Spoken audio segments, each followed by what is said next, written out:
పార్లమెంట్లో దాడి వ్యవహారం దేశం మొత్తాన్ని షేక్ చేసింది. దాడికి పాల్పడ్డ సాగర్ శర్మ, మనోరంజన్, నీలం, అమోల్ షిండే, గురుగాంలో వారికి ఆశ్రయం కల్పించిన వికీ శర్మ, అతని భార్యను ఇప్పటికే పోలీసులు అదుపులోకి తీసుకుని విచారిస్తున్నారు. నీలం గతంలో పలు ప్రభుత్వ వ్యతిరేక ఆందోళనల్లో పాల్గొన్నట్లు పోలీసులు గుర్తించారు. ఉద్దేశపూర్వకంగానే దాడికి పాల్పడ్డారా అనే కోణంలోనూ విచారిస్తున్నారు.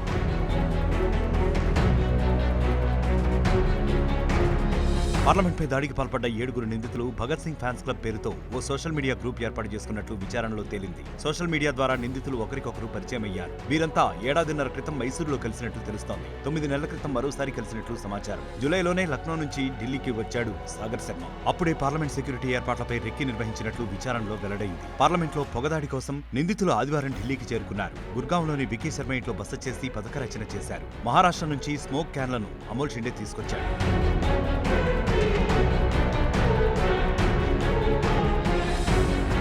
అసలేంటి భగత్ సింగ్ ఫ్యాన్స్ క్లబ్ అన్నది ఇప్పుడు ఉత్కంఠని రేకెత్తించే ప్రశ్న.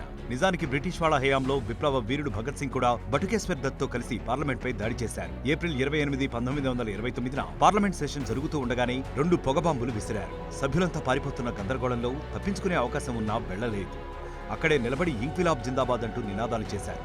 వారిద్దరిని అరెస్ట్ చేసి వేర్వేరు జైళ్లలో పెట్టారు బ్రిటిష్ వాళ్ళు. భగత్ సింగ్ ని మార్చి 23, 1931న ఉరితీశారు. భారత స్వాతంత్ర్య ఉద్యమంతో ముడిపడి ఉన్న మహోన్నత ఘటన. తాజా దాడి ఆనాటి ఘటనని అందరికీ గుర్తుకు తెస్తోంది. అయితే ఈ దాడిలో పాల్గొన్న వారి టార్గెట్ ఏంటనేది మాత్రం ఇంకా వెల్లడి కాలేదు. దాడి చేసిన వారిలో కొందరు నిరుద్యోగులు, దళితులు ఉన్నారు.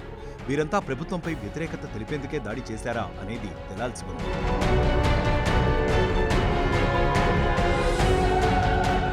మరిన్ని వీడియోస్ కోసం ఛానల్ ని సబ్స్క్రైబ్ చేయండి. లేటెస్ట్ అప్డేట్స్ కోసం వాట్సాప్ ఛానల్ ని ఫాలో చేయండి. అండ్ లింక్ డిస్క్రిప్షన్ లో ఉంది.